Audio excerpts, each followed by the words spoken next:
Magandang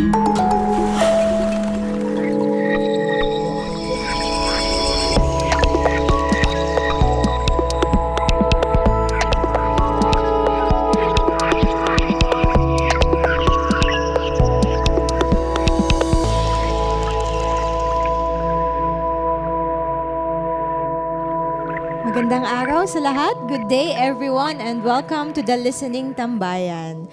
Okay.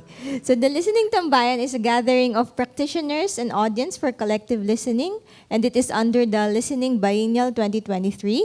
It is a string of endeavors where listening is at the core as a relational capacity, a philosophical and political proposition, a creative practice, and a research framework, which, although initiated by individual scholars, artists, and curators, is global in scope. So today, we gather and hang out. Tatambay tayo. So, as you know, this is already the second edition of the Biennial. It's happening from July 6 to August 8, 2023, and is curated by Luisa Santos, Gueli Morato, Raya Badran, and of course, our very own Doc Dayang Iraula. She's here with us right now. Ayan, so let me just read the partners for this event. This event is co-presented by Alitaptap Artists Community, DZUP-UP CMC Department of Broadcast Communication, University Hotel UP Diliman, Multimedia University Faculty of Creative Media, Silpakorn University Faculty of Fine Arts, Camoes Instituto de Cooperação e de Lingua, Portugal, and Hamburg Board of Culture and Arts. It is sponsored by University of the Philippines, Diliman Office of the Chancellor, UPD College of Mass Communication, Goethe Institute Philippines, Japan Foundation Manila, and is supported by Anima Art Space, BMLab Philippines, Drawing Room, and UP Computer Center. So to give us words of support for the Listening Tambayan, we have here with us today Dr. Fernando DLC Paragas, Dean, College of Mass Communication. Thank you, and mabuhay everyone, and welcome to the College of Mass Communication.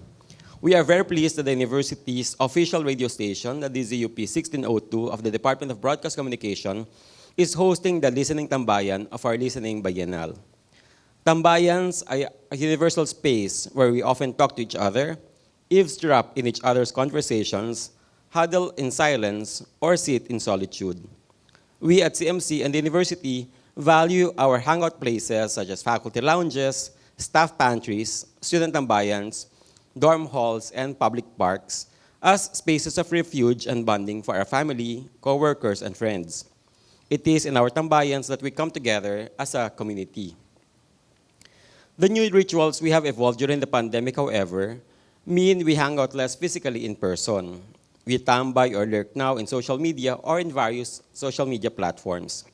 The optics of how we tambay have changed because our preview of each other is confined in a box, sometimes or oftentimes turned off.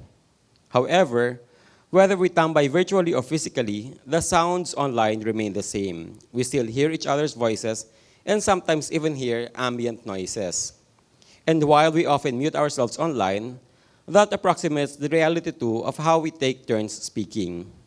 What, if at all, has changed is our ability to whisper to each other, something that we now do via private messages online.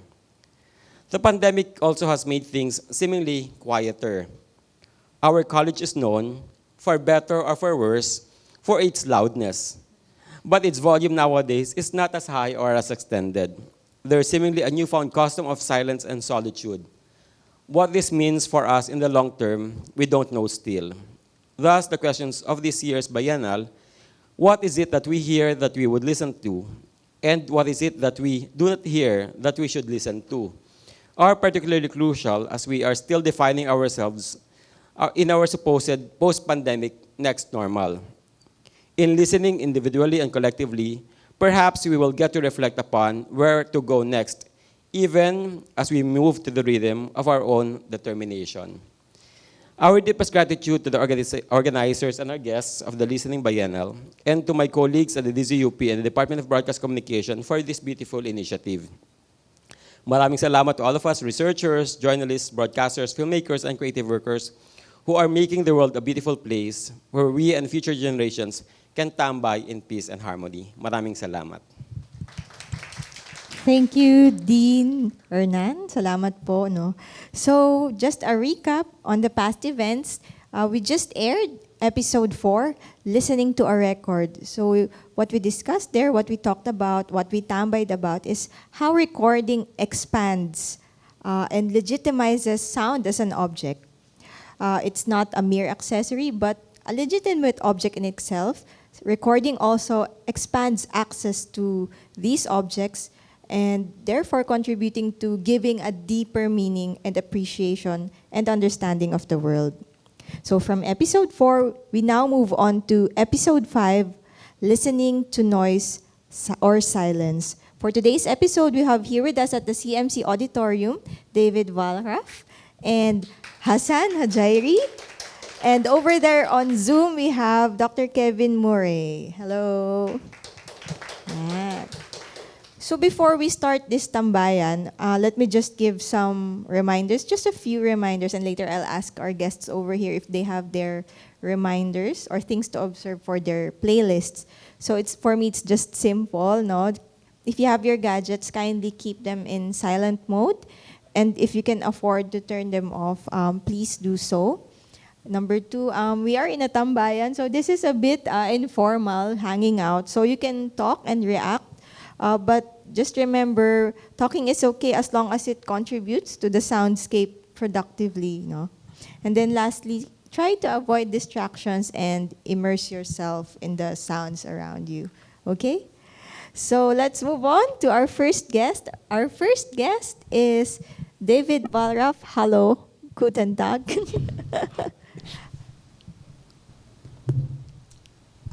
Yeah. Okay. So let me read a few sentences about our guest. David Wallraf is a noise artist and theorist living in Hamburg, Germany. In his artistic work, he delves into the uncanny and disturbing sonic residues of quotidian life, crafting on musical noiseescapes that function like soundtracks for interesting nightmares. His works have been released on numerous international tape labels. A recent interest has been live scoring of surrealist silent films, including works by Louis Buñuel, Maya Deren, and Jean Genet. In academia, he holds a bachelor's degree in musicology, an MFA in time-based media, and a doctorate in philosophy, both acquired at Hamburg's Hochschule für Bildende Künste. His PhD thesis, Grenzen des Hörens, Noise und die Akustik des Politischen, I hope I said that correctly, Limits of Hearing, Noise and the Acoustics of the Political, has been published in German. An English translation is in progress. His noise theory deals with the political aspects of the audible and asks how power and resistance make themselves heard in different media. So without further ado, hi David. Hi, thanks for having me. So before we start your playlist, you have like 3 reminders or 3 things to observe before they listen to it. Yeah, I just want to say that there will be no live commentary from me on the playlist. The annotation is hardwired to the whole thing,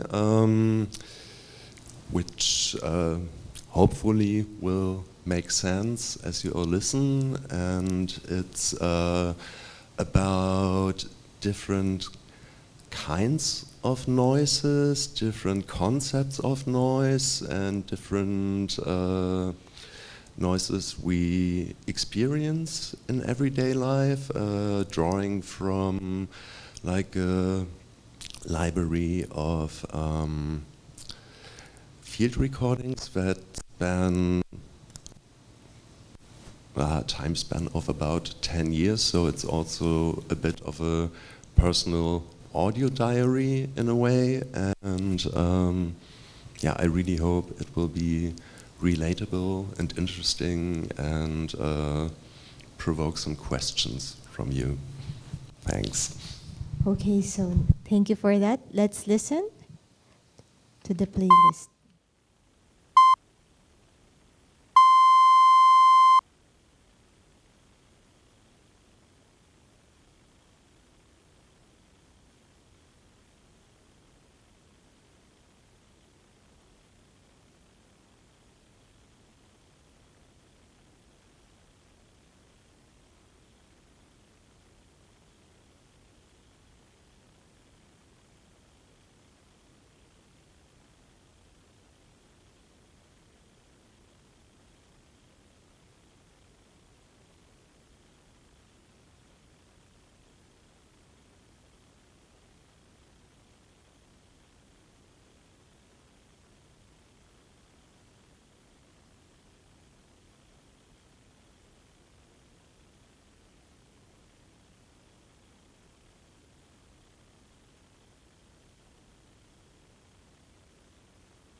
Hello and welcome to my contribution to the Listening Tambayan.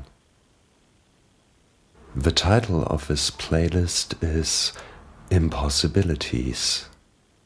Together we will listen to a collection of noise, silence, both familiar and uncanny sonic artifacts, and some aural impossibilities.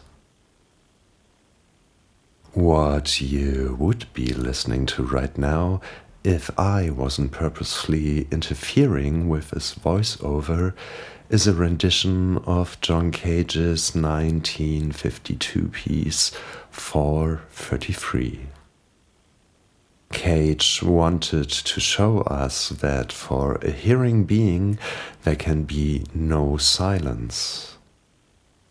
There is always something to listen to, even if it's only the noises that our own bodies produce.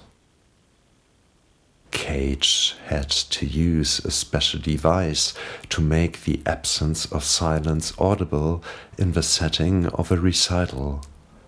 He silenced the performer.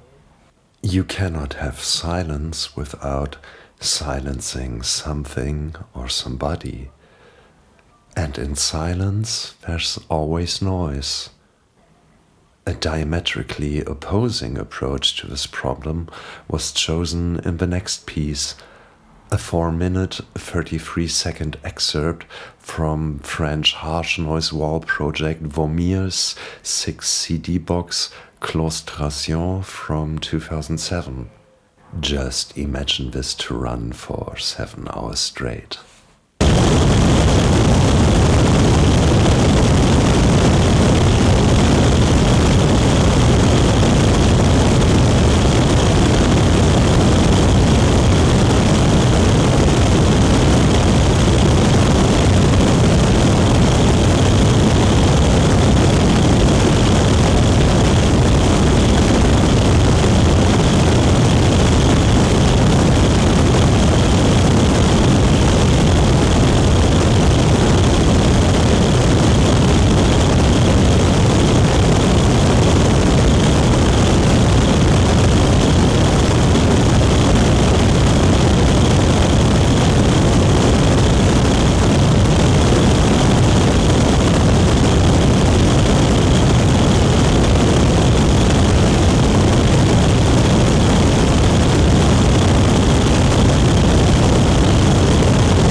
the artist behind Vomir, published a manifesto of harsh noise wall that highlights the difficult relation of noise, silence, and communication.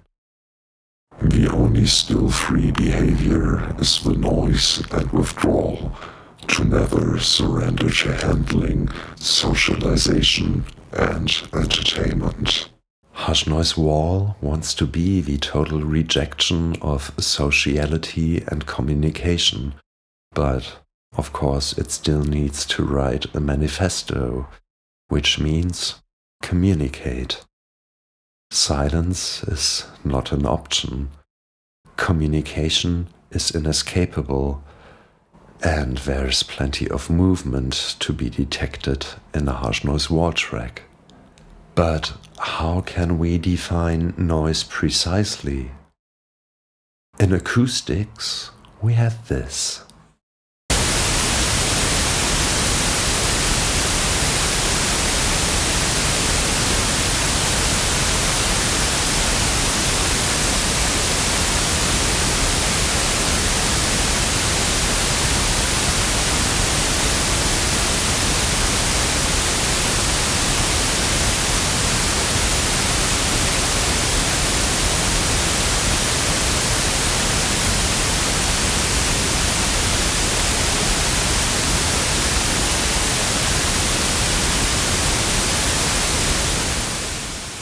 White noise is the whole sonic spectrum, all audible frequencies at the same amplitude, everything all at once. It sounds boring. And we actually cannot listen to it, because the human ear emphasizes frequencies around 4 kilohertz. It's the resonant frequency of our eardrums, so our sonic perception is always different from the sonic spectrum surrounding us. It's always already filtered. But noise comes in many colors and flavors. This is pink noise, with the frequencies above 1 kilohertz filtered.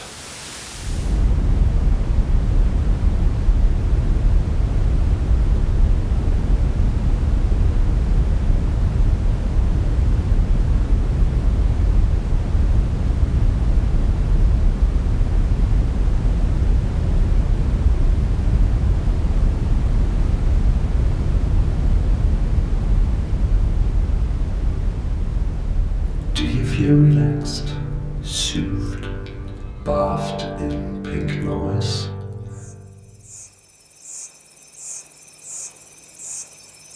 It gets even better. Not all noise is technical. Here is a field recording by Francisco Lopez, recorded in La Selva, a neotropical rainforest in Costa Rica.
But noise can also be defined as loud or annoying sound.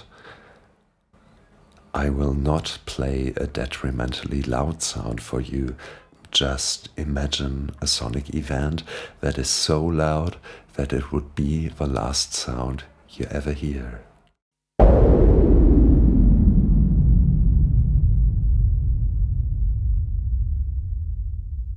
Here is one of the most annoying sounds I ever had to listen to, recorded in the basement of Centre Culturel Libertaire in Lille, France in 2014.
Speaking of annoying sounds, in Claude Shannon's mathematical theory of communication from 1964, noise is defined as any disturbance of information in a channel of communication. He writes, "In the process of being transmitted, it is unfortunately characteristic that certain things are added to the signal which were not intended by the information source. These unwanted things may be distortions of sound in telephone, for example, or static in radio, or distortion in shading of picture, television, or transmission, telegraphy, or facsimile, etc.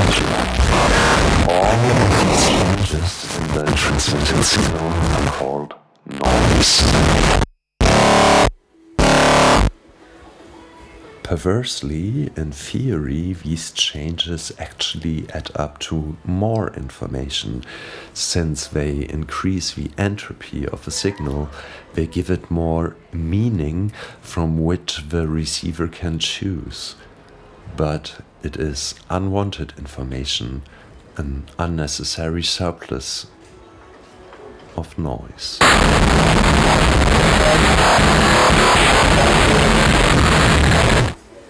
Every medium has its own specific noise. Here's an audio glitch that I repeatedly encountered while using Skype a lot during the first lockdowns of 2020. It sums up a lot of the experience of the early stages of the pandemic, and it's one of the saddest sounds in my collection of field recordings.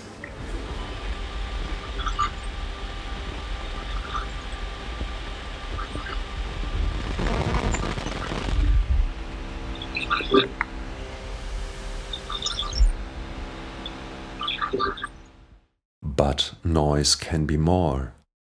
In some European languages, the word for noise is synonymous with turmoil, insurgency, and riots. like in the Spanish ruido and the Italian rumori. Here is a field recording of the riots that happened in my hometown Hamburg during the G20 summit in 2017.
Soundscapes of riots would be an interesting field of research. In Hamburg, riots traditionally start in the streets surrounding the Rote Flora, an anarchist social center that was squatted in 1989. In the surrounding streets, there are a lot of bars and late-night shops. A specific ambience for riots in Hamburg is the breaking of glass bottles that are used as projectiles against police forces, a constant noise floor or sonic background.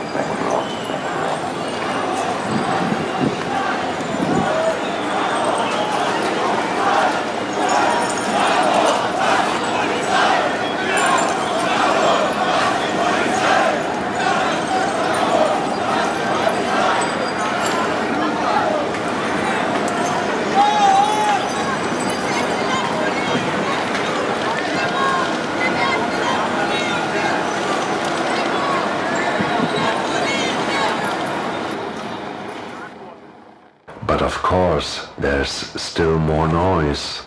This playlist would be only cursory without the inclusion of more examples from the sonic practice that is noise as a genre.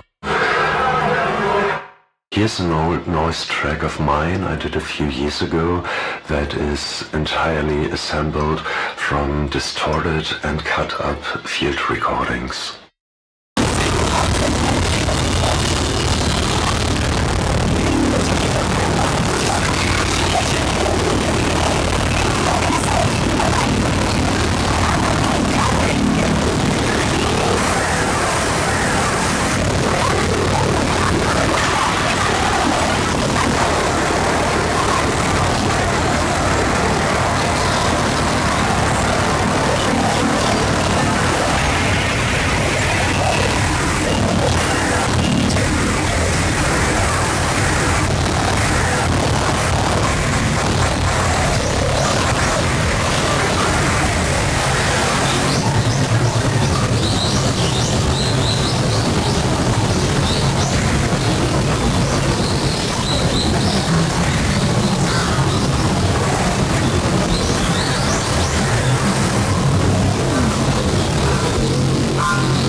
But noise doesn't have to be harsh. Noise and sound are not opposites. They are constantly interweaving. In my own artistic practice and my field recordings, I'm always very interested in alien, displaced, and uncanny sounds, like this bird song.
This is the sound of mina birds that are, among other places, native to the Philippine island Palawan.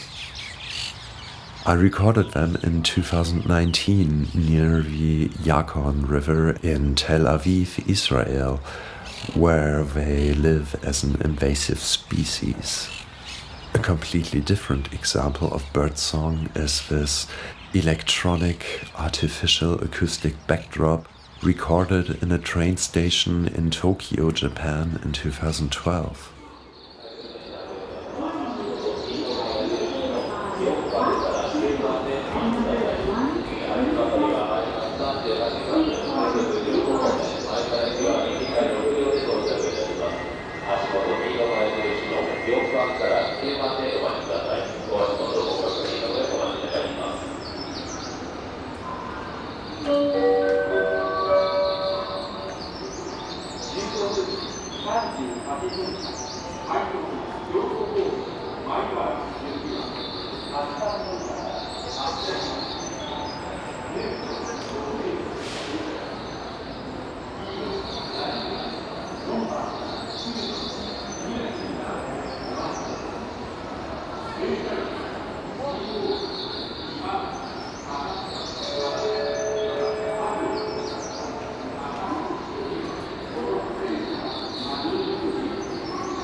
And then there are the sounds that are in themselves impossibilities or unsound, as Steve Goodman called them.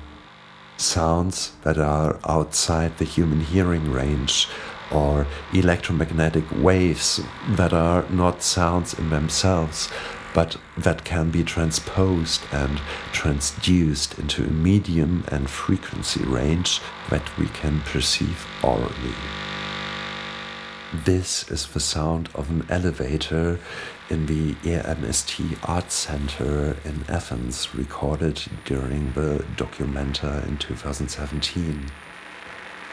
The elevator had a little loudspeaker on the outside for signals and announcements that was supposedly wired in a strange way so that it picked up the electromagnetic waves emanating from its motors. A wiring mistake, a cross-species contamination that resulted in a piece of accidental electronic music.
Using a single coil guitar pickup as a microphone, we can make the electromagnetic spectrum around us audible.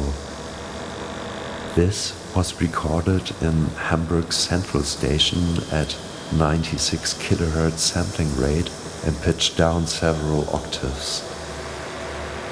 What fascinates me is that some of these sounds have a musical quality, but that they are completely accidental and unintended byproducts of the design processes of the machines that emanate them.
Here's another field recording of animals.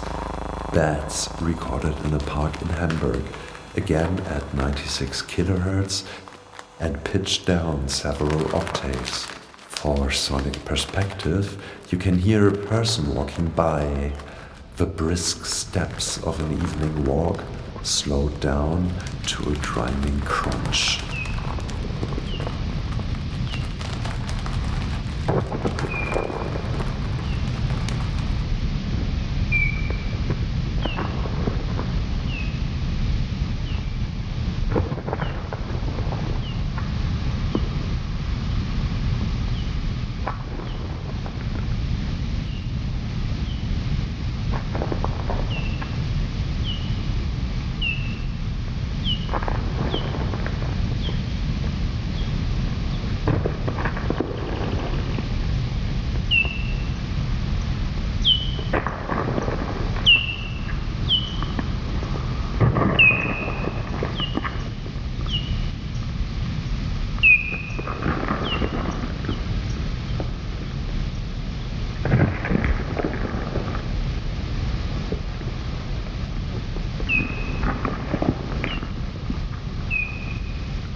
And lastly, here's a song that I recorded in 2019 called Impossibilities. At its core, it consists of the 2 field recordings you just heard, with added dub effects, a bit of radio static, and a few oscillators.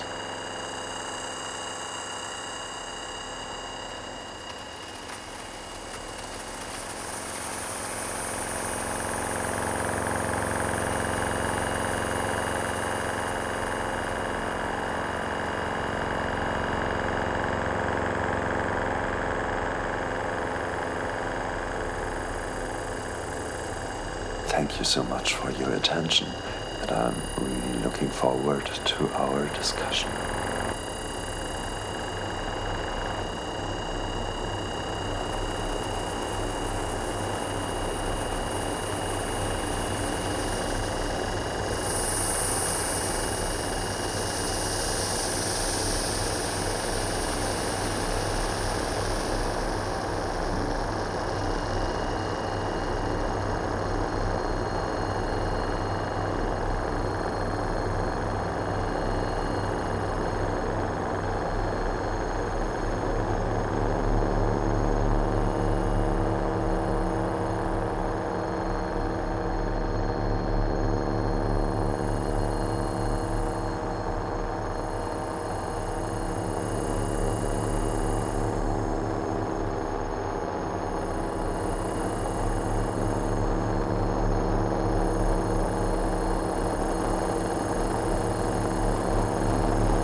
Thank you for sharing that with us, David.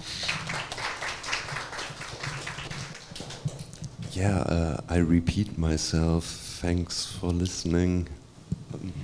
While I was listening to the audio, I just had I don't know if it was a realization, because sometimes in the classroom they say, you are noisy, it means you are loud. But actually, while I was listening to the noise, it had like a recurring pattern. And then it kind of zones you out, even though whether it's loud or soft. It's just me. Okay, so thank you again. And from our first guest, we go to our second guest over there on Zoom. Hello, Kevin. Hi, Dr. Kevin. Greetings. Greetings. Okay, let me just read your introduction. Dr. Kevin Murray is the editor of Garland magazine. He is currently vice president of World Crafts Council International. He is the coordinating editor of the online Encyclopedia of Crafts in the Asia-Pacific region and the Encyclopedia of Crafts in Latin America, June 2024. He is co-founder of the Knowledge House for Craft and senior industry fellow at RMIT University. He is the international curator for the 2023 Tel Aviv Biennial of Craft and Design and international advisor for the Cheongju International Craft Biennale 2023. In 2000 to 2007, he was director of Craft Victoria, where he developed the Scarf Festival and the South Project, a 4-year program of exchange involving Melbourne, Wellington, Santiago, and Johannesburg. He has curated many exhibitions, including Symmetry, Crafts Meet, Kindred Trades and Professions, Water Medicine, Precious Works for an Arid Continent, and Seven Sisters, Fiber Works from the West. His books include Craft Unbound, Make the Common Precious, and with Damian Skinner, Place and Adornment, A History of Contemporary Jewelry in Australia and New Zealand. So once again, welcome. Hi, Kevin. Hi, greetings to this Tambayan, and it's wonderful to be part of this. Hi to Dayang and all the other people who are present. Greetings to David and Hasan. It's good to be part of the program with you.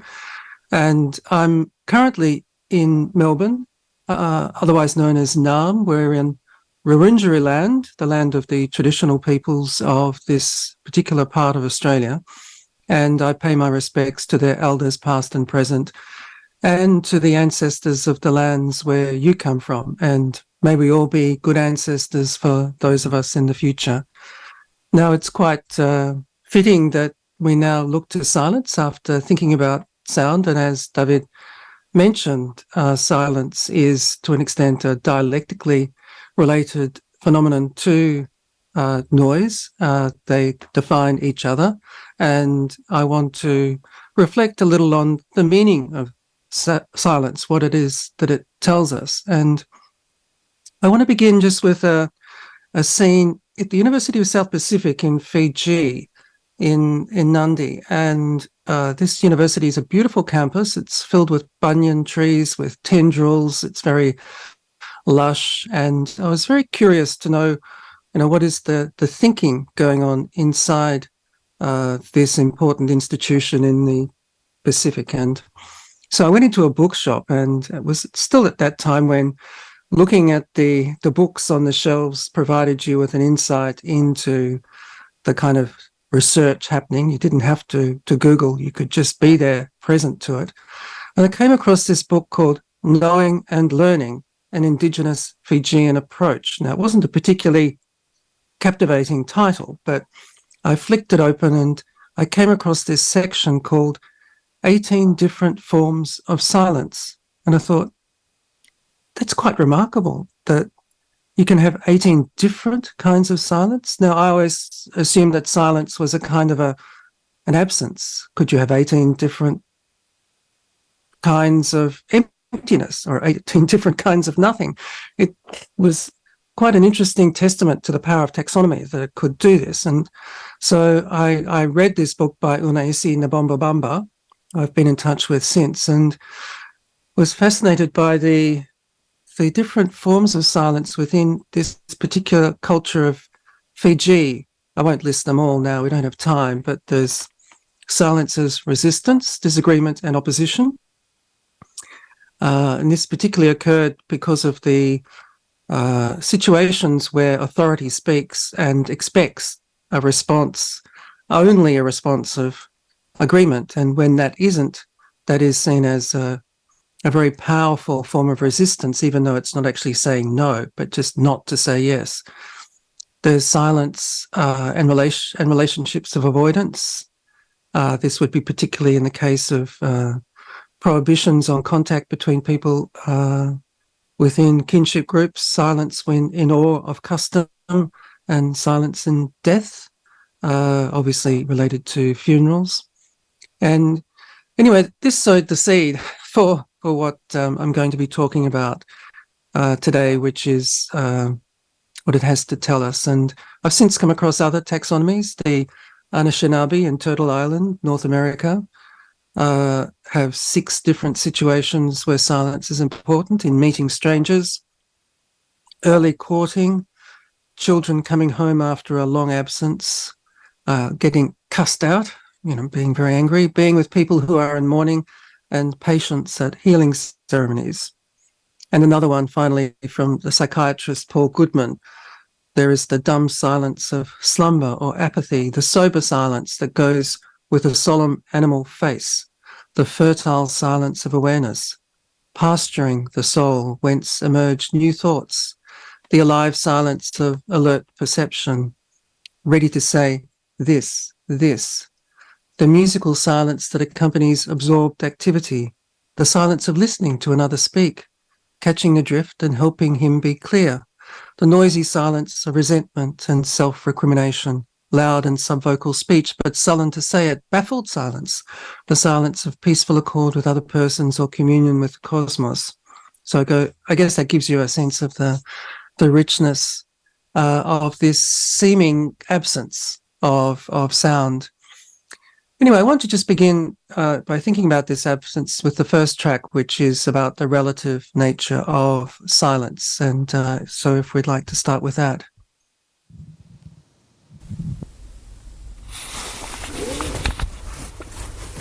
We're in a car.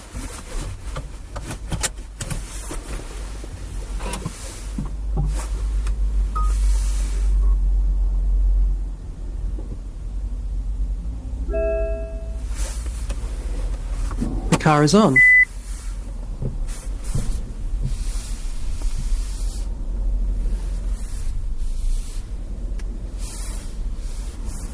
The car is moving. And of course, it's an electric car. And this is, I guess, a new phenomenon that we're beginning to experience now, which is the silence of the electric vehicle. I was recently in China, where they're a lot more prevalent, and it's quite disconcerting to see these vehicles moving around in relative silence. And reminds me of how there was a practice a while back of including a silent single in the jukebox. And this is for people who craved a break from the cacophony of pop music being played in a cafe, so that they could actually put money in to buy some silence on the jukebox. So there is that sense of silence as a respite, obviously in an urban setting where cars particularly contribute to a lot of the noise that makes life sometimes difficult, although David might have an exception to that. Next, I'd like to look at silence as a space, places where silence has obviously a very important role to play. So if we could just start the next track. Good. It's often very hard with tracks of silence to know when they're actually starting and ending, but we're in the State Library of Victoria Reading Dome in Melbourne, Australia.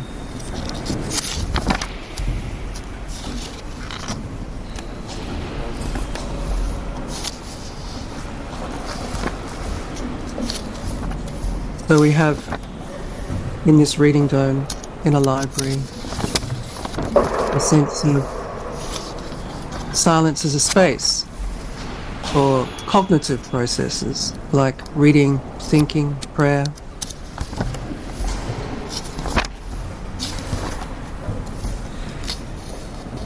It might seem fairly noisy to listen to now, but in the context of the huge space and the number of people there, these sounds of pages turning, and then you'll hear the occasional squeak of the chair. I don't know whether they make these chairs particularly squeaky, but you hear people moving out of their seat and sitting down quite clearly as it echoes around this dome. The dome was completed in 1913. It's made up of 8 panels, each weighing 15 tons, supported by 16 pillars. It has a stunning glass ceiling, so it's filled with natural light. It can accommodate up to 400 readers at a time and contains over 1 million books, articles and manuscripts, some of which are quite precious, such as a first edition of Shakespeare's plays from 1623.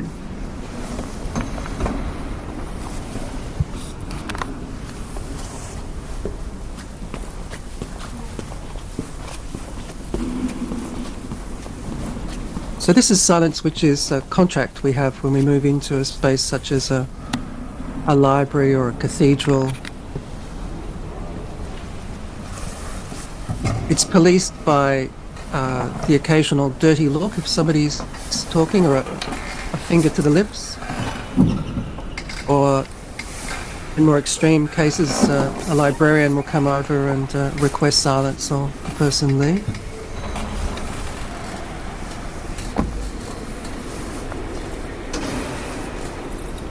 So even though we're quite individual, it's actually a very social space.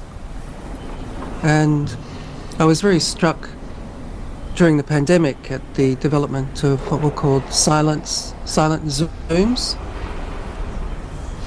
People who would tune in together, not to talk, not to present anything as we are here, but just simply to be together while reading. For And your it third track. made us realize that the nature of a library isn't just access to books. It's also being together. That silence is a way of connecting. We'll get back to that at the end of this presentation. Yes, thank you for sharing the first 2 tracks. So how about the third track? Can you introduce that to us? Sure. The third track, as has already been mentioned by David, is John Cage's 4 minutes 33 seconds. And this is the performance by William Marks in 1952. You'll note the opening and closing of a piano lid. We can begin that now.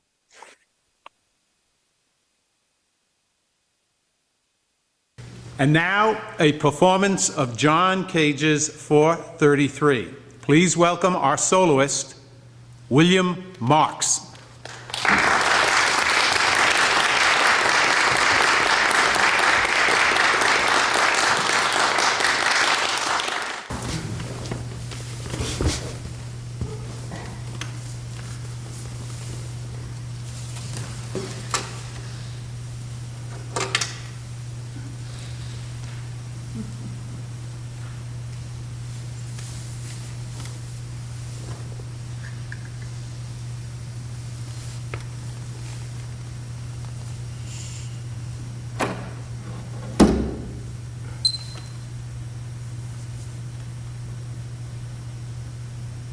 To add to what David said about the piece by John Cage, we can look at it as a kind of deconstruction of sound, in the same way that Jacques Derrida, in his book on painting, talked about the role of the frame as being critical in the work, that we can't really understand a painting without this boundary that separates it from the world outside.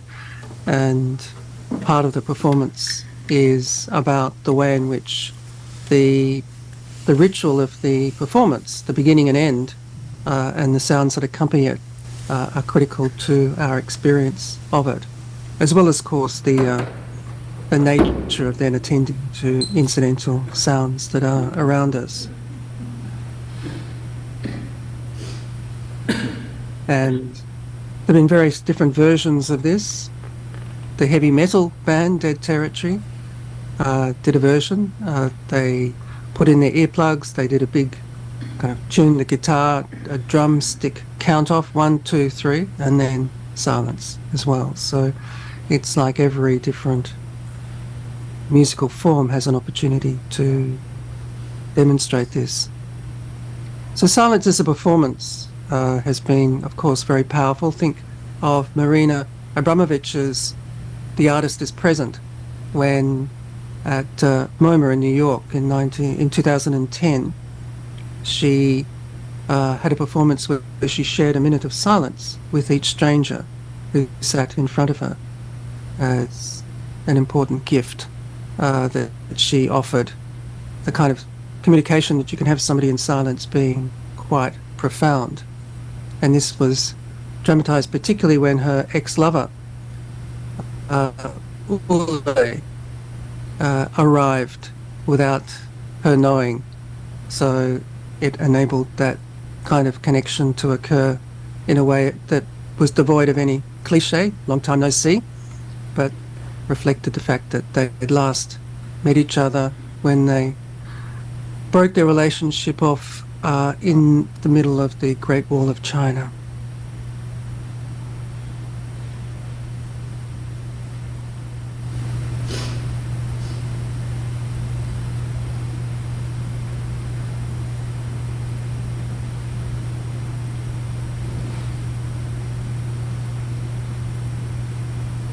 Okay, we can go to the next track. Now I'll introduce it. It's about silence as a collective act, going back to this sense of it being a social contract, a way of coordinating ourselves together. In Gregorian chant in the medieval period in Europe, there was in the notation of the chants a special section called Media Distincto, which was a time when the singers stopped singing, that there was no sound being made. And this was designed to actually clear the air because songs echoed through the cathedral. So in order to be able to create a clear space in order to sing, it was important to have this silence there to be able to continue to clean the space of sound. In terms of collective acts, there was an attempt in 2010 to get John Cage's performance into the top of the British charts, particularly around the 25th of November, to ensure that it was a silent night. And in 2015, there was a track of 70-second silence, which actually got to the top of the charts in Austria, which was a protest against the refugee crisis. The artist Raoul Haspel called this track Schweigen Minute, or a minute's silence. So if we go to the next track, we'll get a sense also of a very collective silence that is shared in Turkey after the earthquake.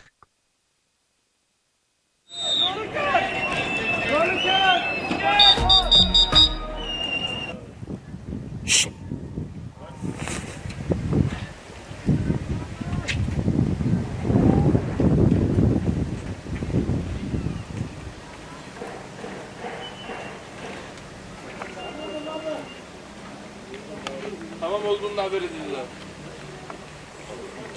Bir de bekliyoruz.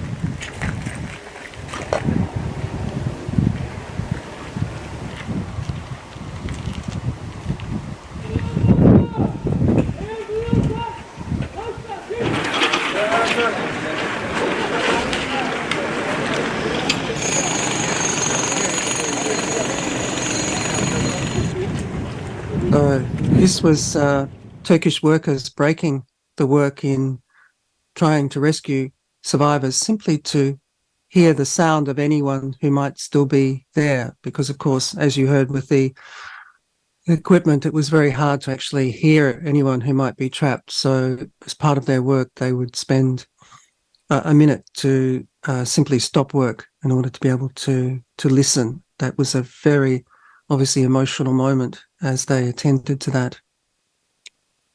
Now, in the second part of the presentation on silence, I'd like to move to a very different understanding of silence, which was to do with its spiritual life and its role in religious practice. And this is very important, obviously, in Buddhism. Gautama Buddha practiced a dialectic of silence when in conversation. When people would ask particularly profound questions, the answer in silence would be designed not to provide a clear answer, but simply to try and help unravel the mentally constructed world in which the problem occurred, to be able to go to a deeper level. And there are various practices of this in Buddhism, such as the dotaku bells. These are bells made without clappers, and they're buried in the earth in Japan as a way of blessing the crops. So silence in this sense as being something which is placed in the earth, and we'll be thinking about silence in the earth a bit later too. But in Christianity, silence obviously has been very important. The Greek traditions of Christianity abide by what's called a hesychasm, which is silence as a form of prayer. St. John of the Cross wrote that silence is God's first language. And Meister Eckhart thought that nothing is so like God as silence. And this is particularly the case in the meetings of the Quakers, the Protestant sect that developed particularly in the United States. And a Quaker meeting would begin by sitting in silence for an hour. And people would only break that silence when they really felt that they had something to say. So it wasn't filling the space with words as we often do. And this is, in fact, now being used in meetings of Amazon Corporation. They part of their practice now to have 30 minutes silence before they actually begin a meeting, just simply to enable the participants to think more carefully about the matter at hand. So if we could begin with the next track, The Ministry of the Stove, which is a form of silent worship in a Quaker meeting house. It begins very quietly.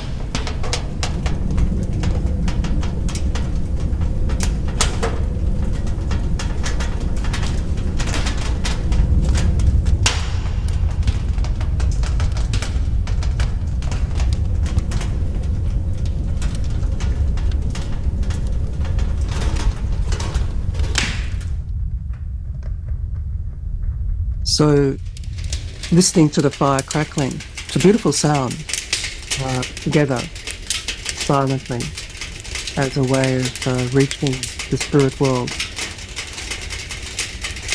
It's one of the many practices of silence that are part of the Quaker religion.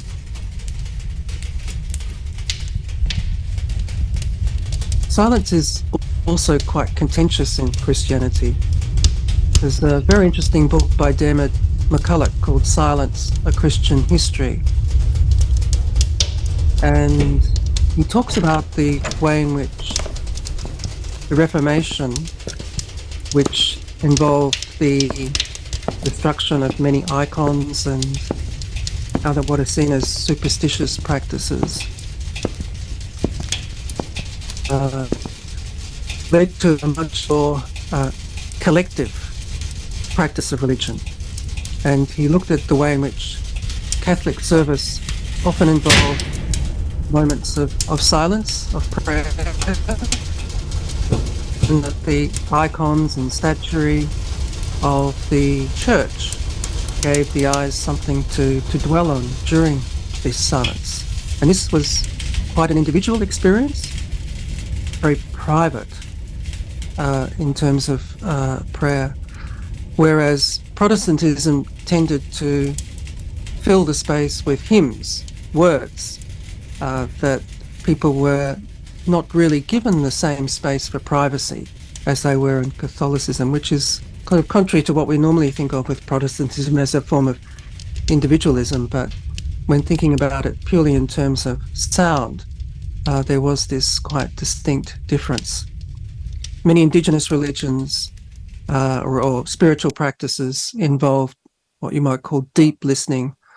Amongst the Aboriginal peoples in the north of Australia, the Ngalanggur, there is what's called a dadiri, a deep listening, which is very much about the sound of deep water, the currents that occur under the river.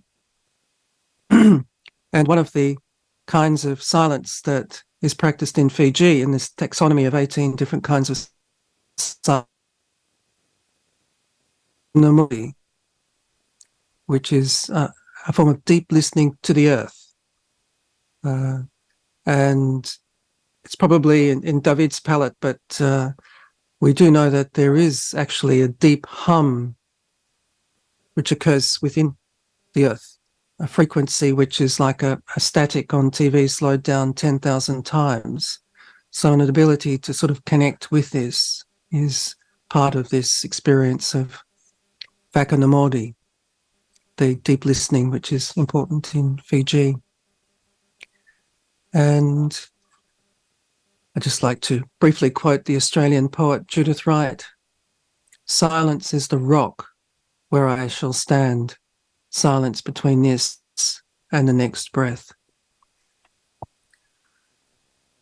Next, we'll go to a different kind of authority, which is a more secular authority, which is silence as a form of respect. The Chinese have a custom where people can pay homage to artists they admire by standing outside their houses alone and in silence. And they're actually often invited in after they've performed this particular act. Again, in Fiji, in the kingdom of Kalkadrove, there is a daily rule of absolute silence at sunrise, after which the king's herald would proclaim that he was about to chew his kava root, whereupon all his subjects would shout, "Chew it." So if we could just begin the next track, the 2-minute silence to remember Queen Elizabeth.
So here is the silence, which is the core of the observance of mourning for Queen Elizabeth, a queen that has obviously ruled over the lives of almost everybody present in that particular cathedral.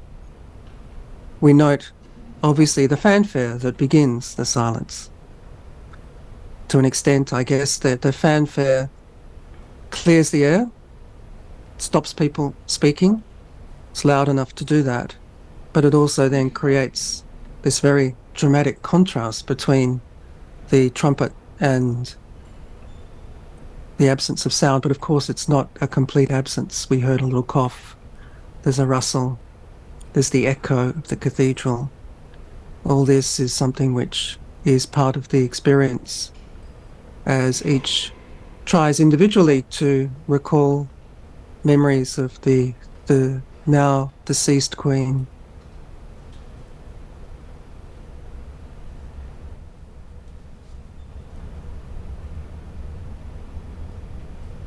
These are very poignant moments, obviously, but there are also moments of anxiety because sound is something which cannot always be controlled.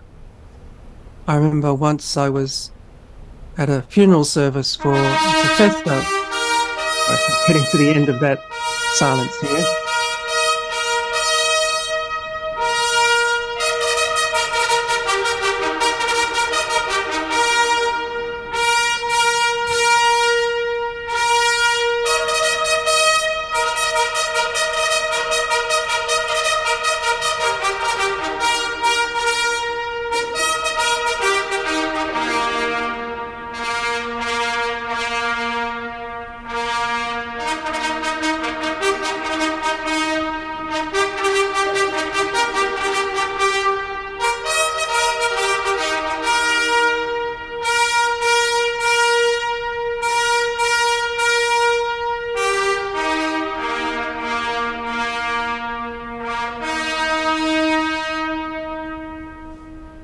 Okay, thank you. And anyway, at this funeral with a very respected professor and all the academic heads were there, I realized as I was standing there that I had forgotten to put my phone on silent. And I couldn't really feel part of the event because my mind was so anxious about whether I would get a notification, and I had to then think about the relative disturbance of getting out my phone in that setting to silence it versus the risk of it actually going off. Something similar happened during a piano recital I was listening to. It was a beautiful performance of Debussy's Prelude, and it was in a concert hall. And during the performance early on, you heard the unmistakable sound of a smoke detector alarm. When the batteries begin to run out of smoke detectors, you'll get a kind of a random beep. And when I first heard this, I thought, we're going to be hearing this now in unexpected moments during this performance. And no one's going to know which smoke detector it is, so no one's going to be able to turn it off. But it removed the possibility of actually enjoying it because, in a sense, to listen to a performance, you tune your ears. It's like walking on solid ground, and you expect every note to be deliberate and important. And just as you don't expect to suddenly fall through a hole in the solid ground, to suddenly hear a beep that is unexpected completely disturbs that experience. Next, we go to another disturbance, which is more kind of collective, which is at an Australian rugby match, which says a lot about my compatriots and their impolite nature.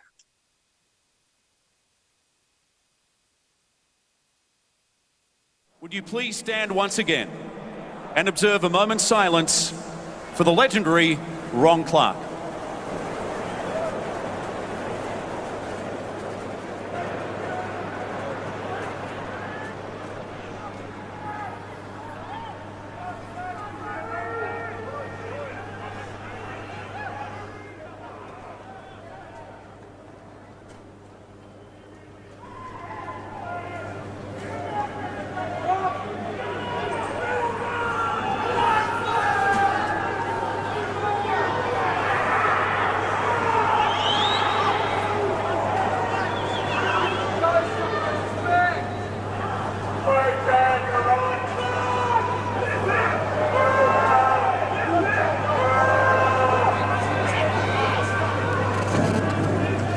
Thank you, ladies and gentlemen. Magnificent athlete and a beautiful person. And no thanks to the crowd, actually. Even trying to say 3 cheers, which would seem like a tribute, is actually breaking the key rule of that moment's silence, which is always a very tense one when you've got a sporting crowd. There's a kind of collective libido that can't always control itself during that particular time. This recently had a especially political edge in the next track, where the United Nations, there's an attempt to acknowledge the deaths occurred with the Russian invasion of Ukraine. I kindly ask everyone to observe a minute of silence in memory of the victims of the aggression. I thank you, Mr. President.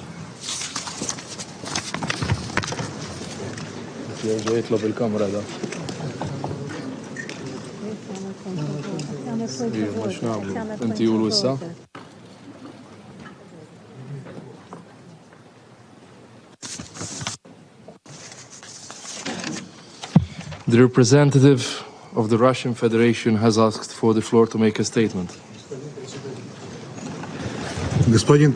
Mr. President, we are getting up on our feet to honor the memory of all victims of what has happened. Yes, so in terms of the rules-based order, even a minute's silence is too much for some people, reminding us that any silence can be broken, and that's part of the power of it, that it is something you just can't take for granted, but is something which rests in each of our hands individually and collectively. And it evokes the well-known proverb of Pascal, the philosopher, that all of man's fortunes come from one thing, which is not knowing how to sit quietly in a room. But finally, on a more uplifting note, I want to talk about silence as a celebration. Even though, silence is associated with depression, sadness, a lack of engagement, there are ways in which it really is a form of collective enjoyment. And I recommend particularly the article by Gary Warner, who's part of this biennial, who really enjoyed his session recently, who was the co-editor of the issue of Garland to Hear. His article on the Centre for Deep Reading, which is the group that gather to sit with each other, usually in a beautiful rural setting, in silence, just simply to read together, a bit like the silent Zoom that I mentioned. And he talks about the way they rig up systems so that they can channel in sounds from nature as people are reading silently. And this, in a sense, corresponds to a lot of those retreat forms of experience that people have, say, with meditation or with writing, where there is a code of silence, certainly during the day, that they share together. But I want to just end with a reflection on silence and dance, which is something which we don't think as being related at all, given the importance of music to the way in which we move our body, the rhythm of the beat and the rhythm of the body. And but recently there's been a lot of promotion for silent dancing, and this is both a traditional form. So there is a Macedonian dance, for instance, called the Gluvo Nemo, which is a dance without music.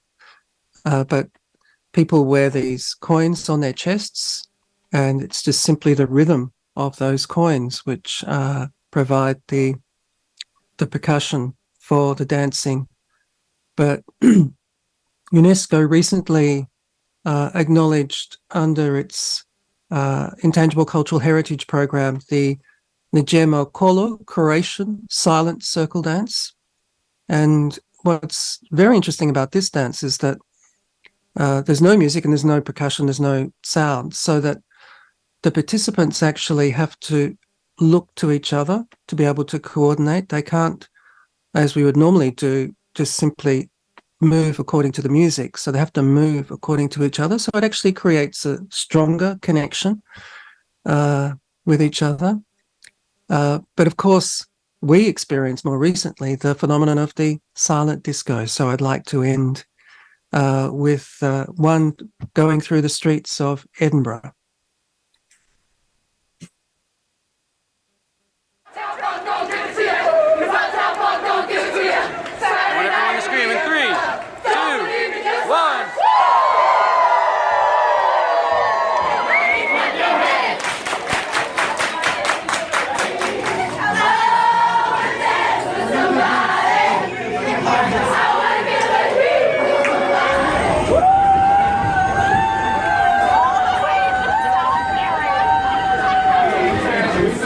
Sometimes the words just hypnotize me, and I just love the old fashioned.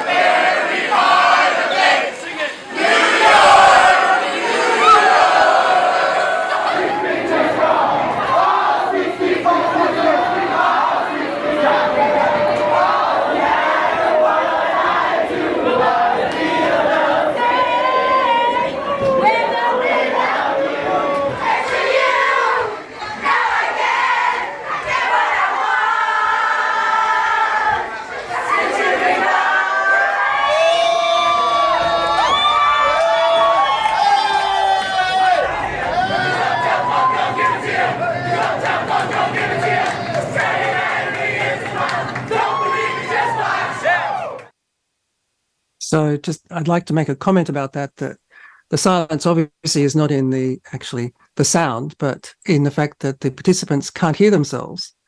And we all know the annoyance of hearing somebody singing along when they're listening to music on headphones without any regard to whether they're hitting the right note or not, but just simply for the enjoyment of expelling the air in their lungs and exercising the vocal cords.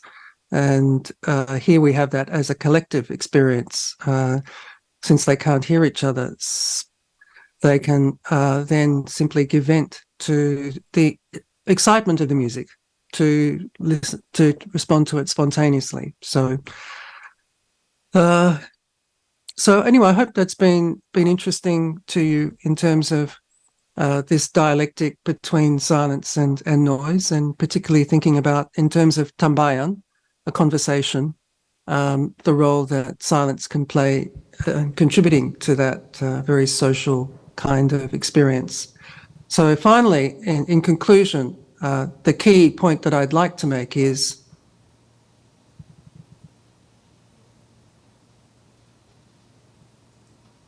thank you.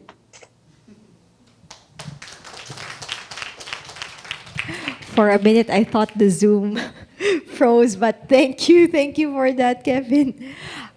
It was interesting to know about the different kinds of silence. Now I'm contemplating that my life is either noisy or silent. So now we're on to our last guest for this episode. So here with us at the studio is Hasan Hujairi. Hi, hello. I'll read your bio for a while. Hasan Hujairi is a Bahraini artist, composer, and writer. His work often explores the notion of the outsider, confronting historiographic superstructures, and the nature of constructing narratives within time. He holds a DMA, Doctor of Musical Arts, in Music Composition from Seoul National University, where he researched reorienting the narrative associated with the maverick composer tradition to be more inclusive of composers working outside the Western classical music tradition. He also holds a Master's of Economics from Hitotsubashi University in Tokyo, Japan, in Economic History and Regional Economics, and wrote his thesis on the significance of conceiving the Gulf region in both its littorals within a Brodelian historiographic framework. As of January 2022, he joined the Sharjah Art Foundation as manager of the music department. Hello and good day to you. Hello. It's nice to be here. First of all, thanks for the two panelists for the wonderful talks. I'm also very grateful for all the audience here with us today, and I'm just really happy to be able to share my thoughts on silence/noise in today's event. I'll just jump straight into it. I have, when we were talking about the topic of today's conversation, noise and silence, I was sort of panicking because I feel the two are very interconnected, so silence and noise, and so I thought I have to talk about both. I can't really talk about one without the other. But I also have another problem. I experience noise and silence in two different ways. One as a person in the world we live in, so just listening to it and thinking about it in general, but also as a composer. And as a composer, you use them as tools, so suddenly something that's part of the world you live in also becomes a tool. So we're talking about like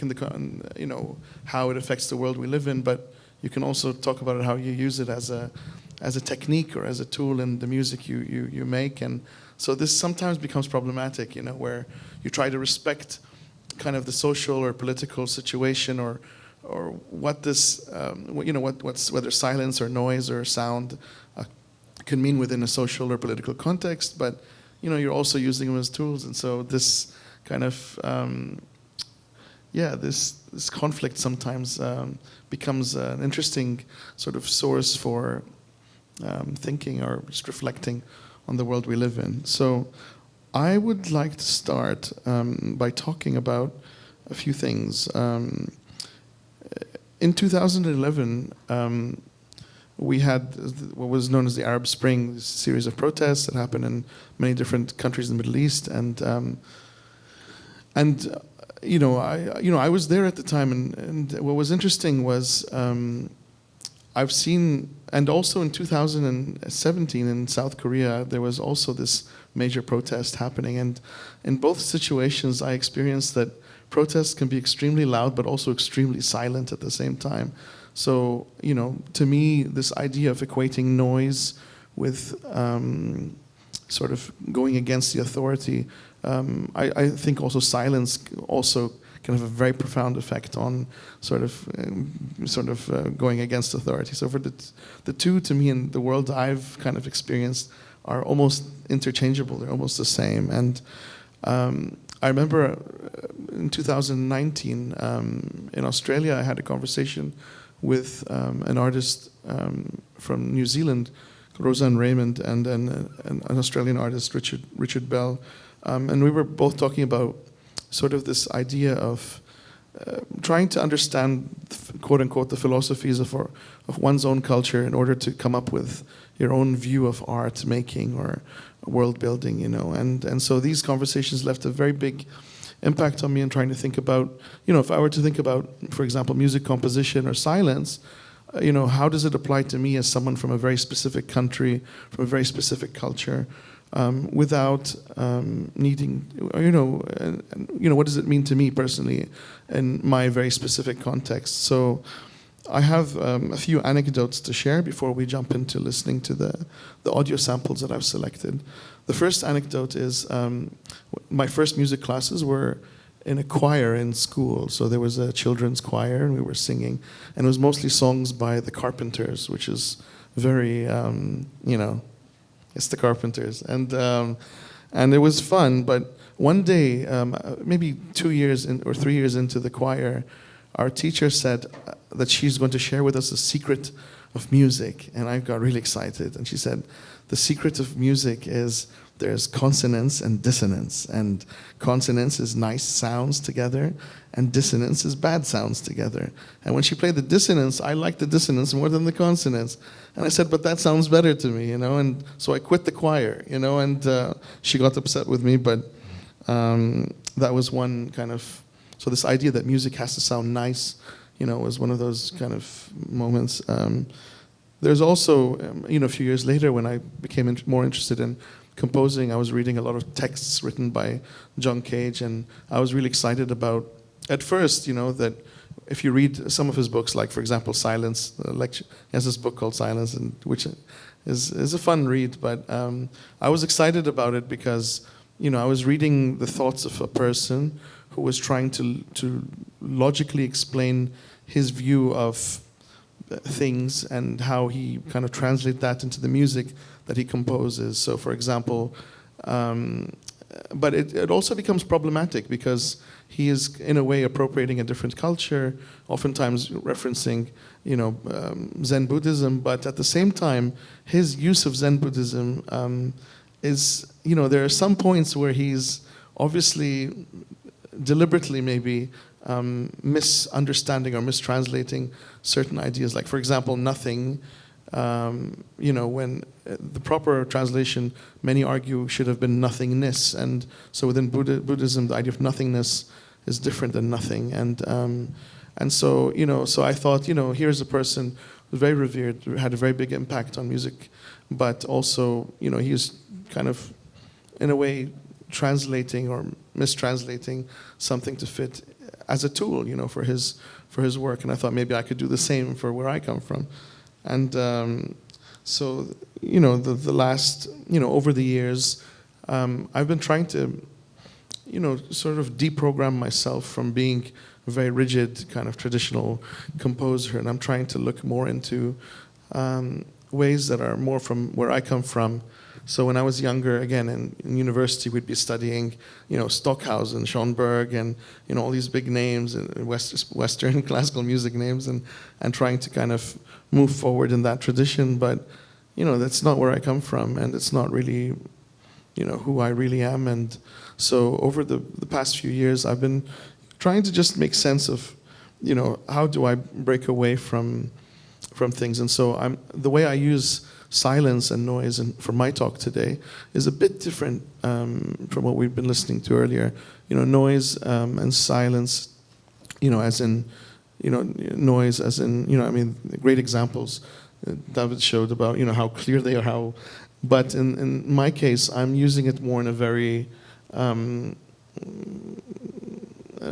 of a different interpretation, which it's more about sort of a shout or a scream or something that comes in response to something else. So it's always silence and noise are sort of two that try to cancel each other out somehow, but they try to fight each other. This is kind of my kind of vision of it. And again, the reason I use this analogy, just to wrap it all up, is there was this interesting documentary in 2012 by the BBC called Shouting in the Dark. And it was about the protests in Bahrain in 2011 during the Arab Spring. And so there was a time where during martial law, people weren't allowed eventually to go out to the streets at certain hours, and they were not allowed to congregate, to meet in groups and protest. And so what they ended up doing was they waited until the sun goes down, and they just went on the rooftops of their own homes, and they all just yelled at the same time. So there was this scream, that comes out at around 7 p.m. every night, and it lasts for about 10 minutes, 10, 15 minutes. And the police come out, and they panic because they can't see anybody on the street, and they can't enter anyone.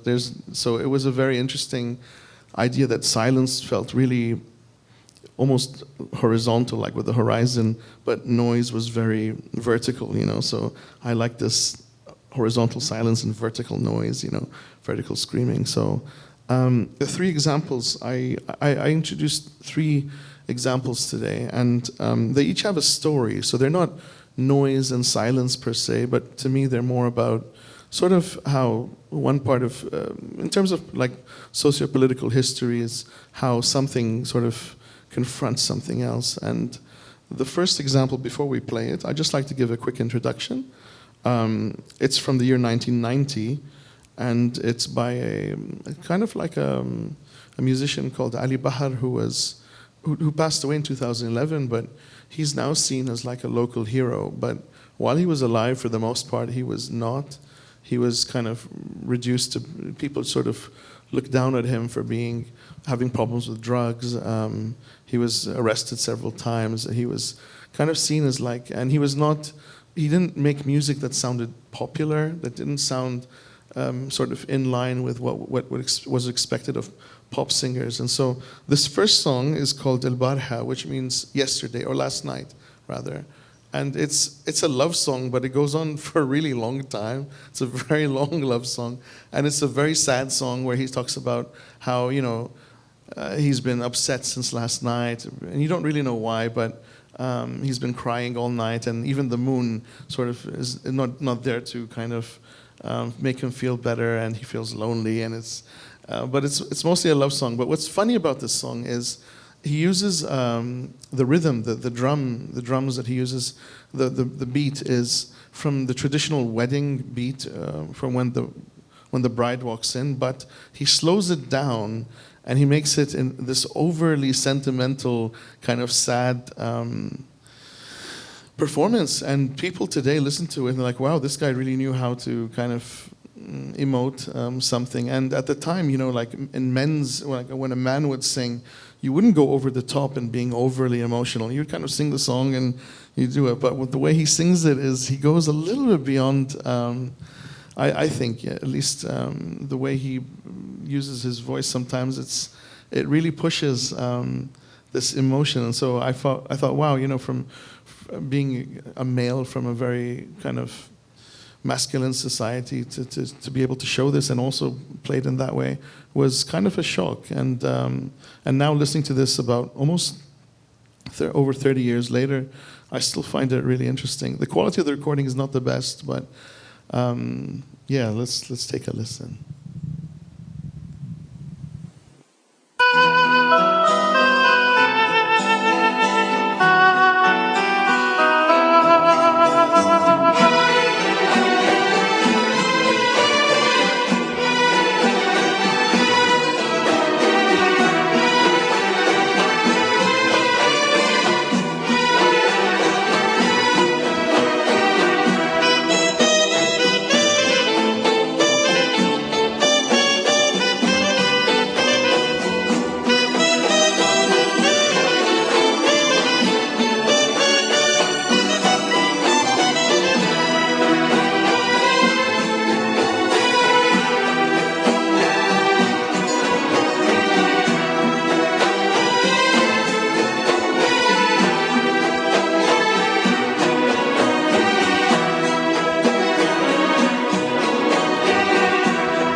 you could hear this song blasting through the windows of cars, and it was considered noisy. So like people like, this is really.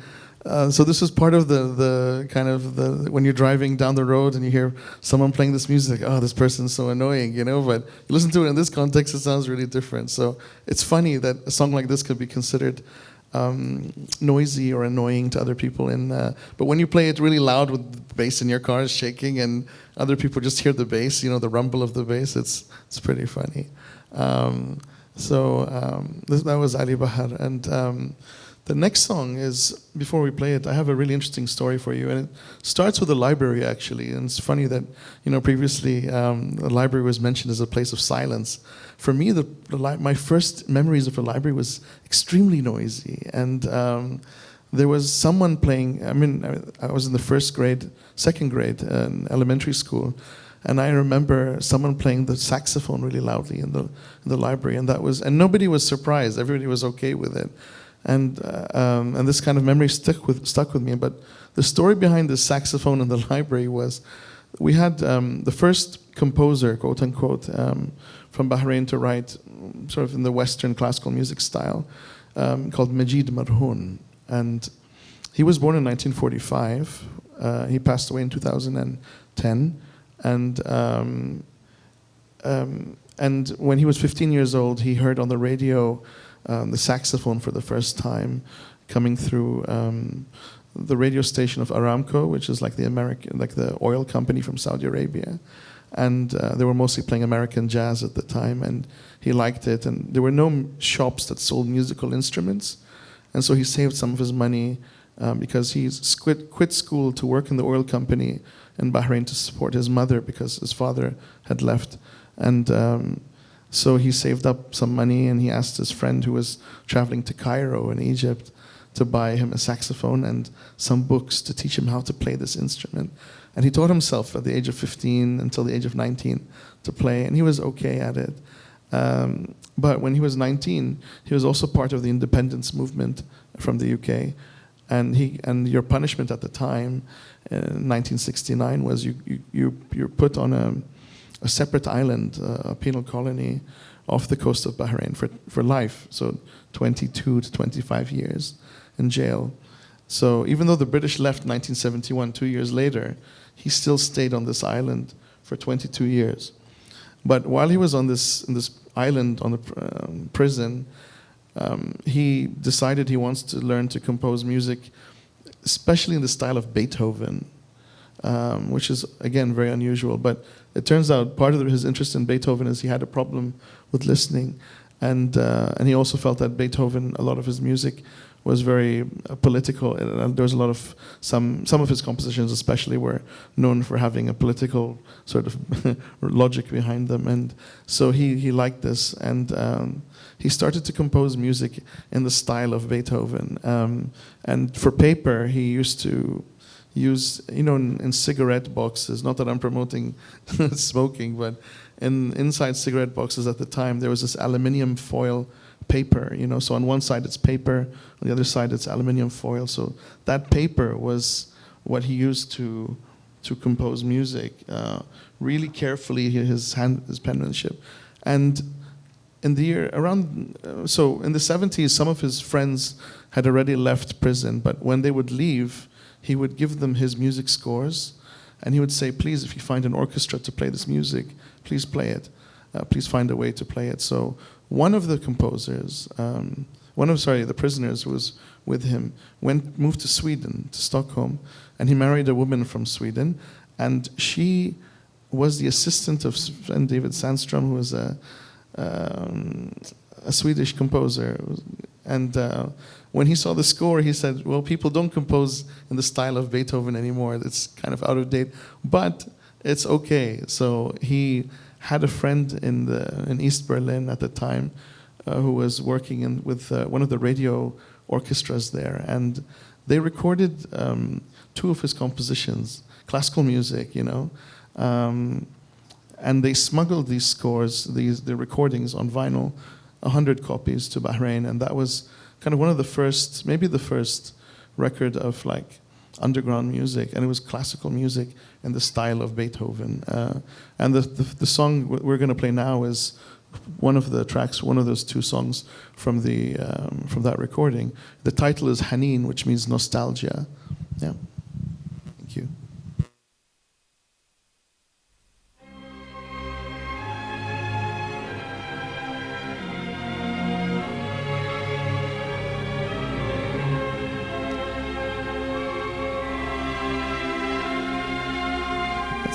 It's not very Beethoven, but it's inspired by Beethoven.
So he was around 20, in his early 20s when he composed this, and it was smuggled, and by the time it was played, it was around 1979, it was recorded.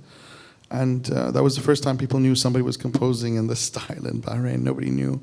And he's mostly self-taught. And what's interesting is the first time you heard this was 1990 when he left prison, which was around the time I heard him playing the saxophone in the public library.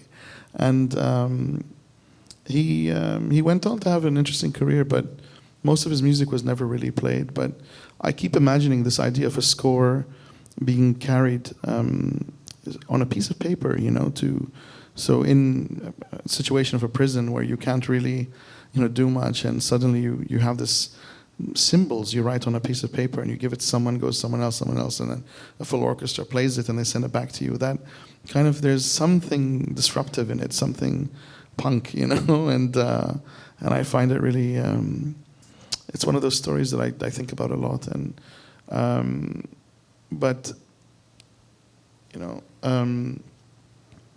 just to kind of reflect on this a little bit, I think, again, why am I choosing this kind of music for a talk on silence and noise? And I just kind of, I'm hoping that, by these selections, I invite you to sort of reflect on not just music, but even sound in the world we live in, and sort of the bigger contexts of what it is we listen to, So that's one of those things. And the final selection I made was one last track. It's a bit shorter, I promise. And it's actually, I had two choices to make. One was either to choose a male version of it. One was to choose a women's kind of folk song. And I chose to go with a women's song because I feel like we haven't spoken about women within noise, or silence. And I think that's a very important part of society as well. In Bahrain, where I come from, kind of our most iconic form of folk music is connected to music of the sea.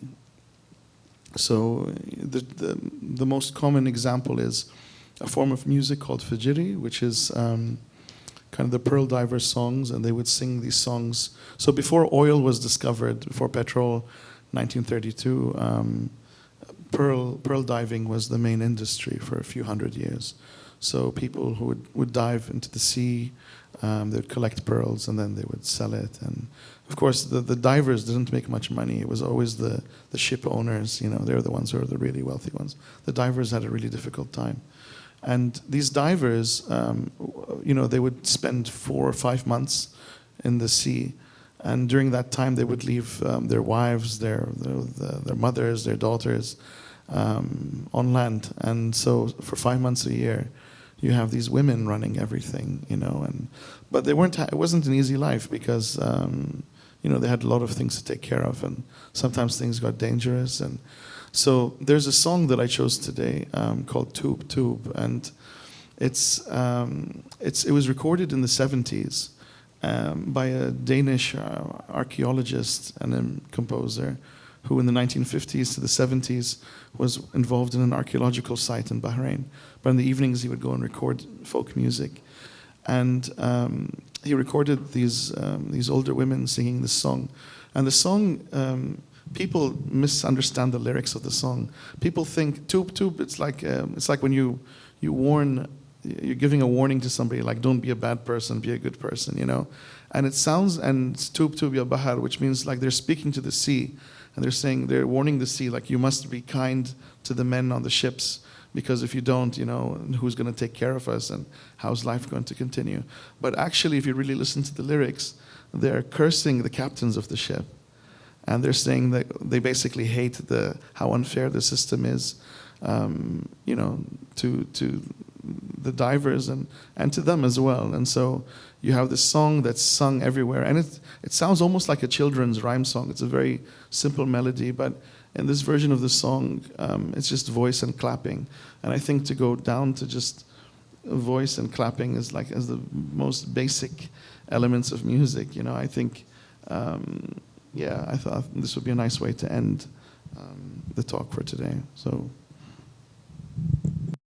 DZUP-UP يا بحر DZUP-UP يا بحر DZUP-UP يا بحر يا عال من ودع الزور يا عال موت يهلا الزور يا عال من ودع الزور يا عال موت يهلا الزور يا عال هيرن يغوصونا ما يلقون فيه محور يا عال هيرن يغوصونا ما يلقون فيه محور يا عال من ودع التمور يا عال مسمح للأمور يا عال من ودع التمور يا عال مسمح للأمور والله يوهي حورة وإنه خدا بفحورة والله يوهي حورة وإنه خدا بفحورة والغيصي تطويرة وإذا محورة والغيصي تطويره طيب لا محورة والله يا غفور الذنوب سند من ربعتين تو والله يا غفور الذنوب سند من ربعتين تو ومنيت عي الطيور سنة سنبينو ومنيت عي الطيور سنة سنبينو ومنيت الطيور سنة سنبينو سنة ديو زرق الوشور نقرأ عليه لم ترى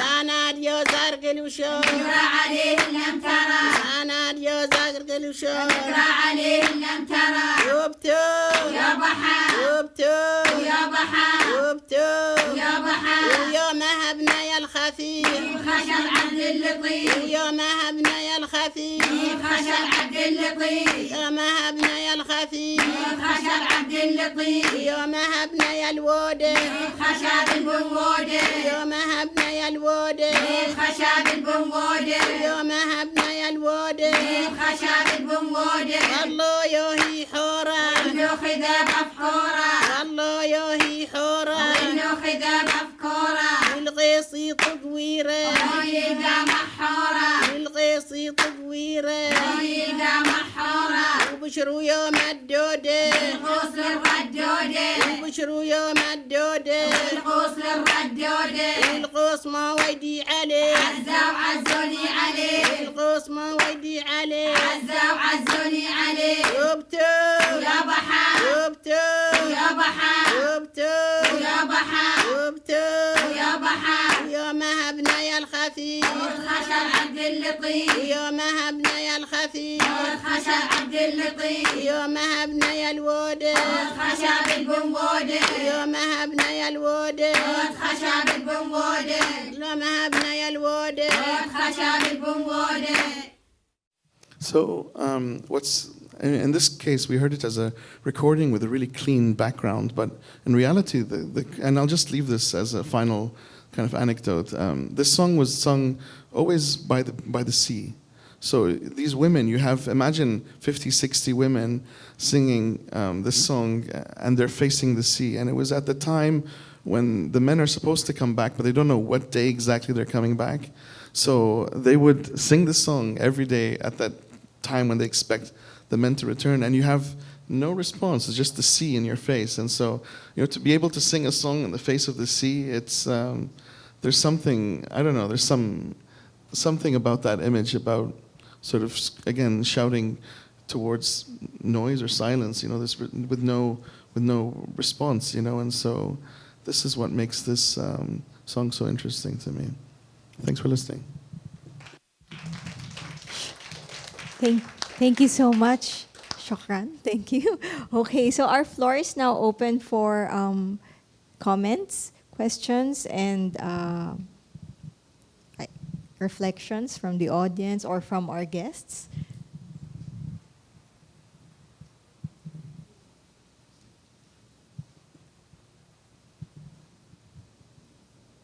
You have a mic over there. Please introduce yourself and please let the guests know to whom the question is addressed. Okay po. Hi, I'm Elisha from BMAS, Broadcast Media Arts and Studies. Sorry, I took some notes kasi. I took down some notes. I found the talks interesting po. Especially with how noise, and my main takeaway actually was like, noise is something that is natural. Something that we interact very regularly, but silence is something that we have to ask.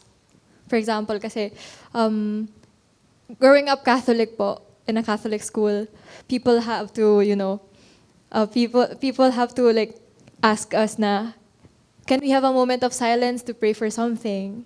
But noise is, it's anywhere. You go out to the roads, the streets. It's very noisy, the traffic. The people, just like Dean told earlier, people in Mascom are so noisy. It's a very natural thing, and it's not something you command people to do. Maybe my question po is for David and for Sir Kevin. Kevin, yes. Is there a hierarchy between noise and silence? And I have another question. do noise have to exist for silence to exist as well? Thank you. Go ahead. Okay, thank you for your question. I personally don't think that there's something like a hierarchy between noise and silence. You could, of course, take physics, and then it's from nothing to everything, like on the decibel scale. But the relation between noise and silence, from my perspective, would be more something like a Möbius strip. Do you know what that is? This geometrical figure where inside and outside go into each other continuously. Like silence as a physical thing for a hearing being, like you, me, everybody who can hear. 0 decibels is where everything gets drowned out by the noises your own body makes, like your nervous system and your blood circulating. So there's noise in silence, like on a very real level.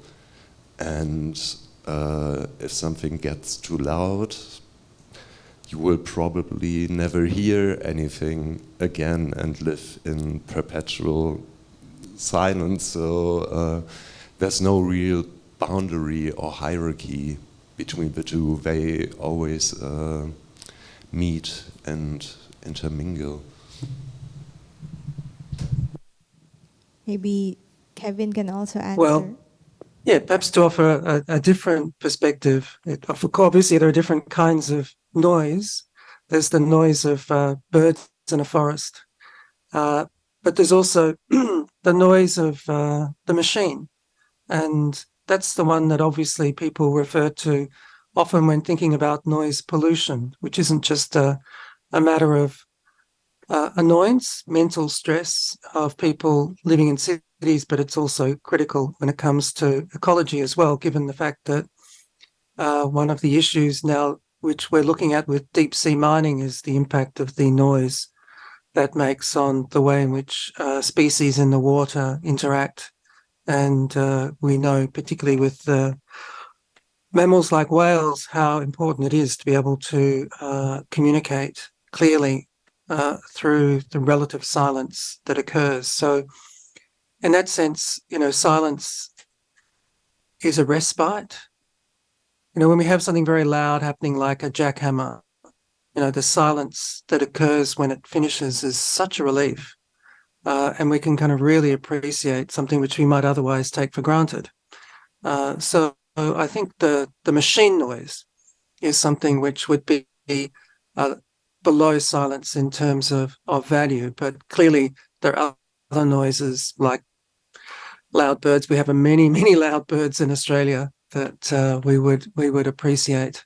And in terms of the connection, obviously we think through difference. So we understand white through black, and in that sense we understand silence through noise. And we see this particularly, as I mentioned, when we have a moment's silence, a minute's silence, to have some kind of fanfare at the start that provides a way of creating the silence that will follow. We have probably in Australia the most important minute silence is for the memory of those who've died during our wars, and that always begins with a lone trumpet playing the last post, so that the noise of the trumpet is something which enables the silence to follow, which gives it meaning, a bit like the frame in a painting. So yes, they certainly are related. Thank you. Okay, how about other members of the audience? Do you have more questions, comments? Hello po, I'm Almira. I'm also from Broadcast Media Arts and Studies.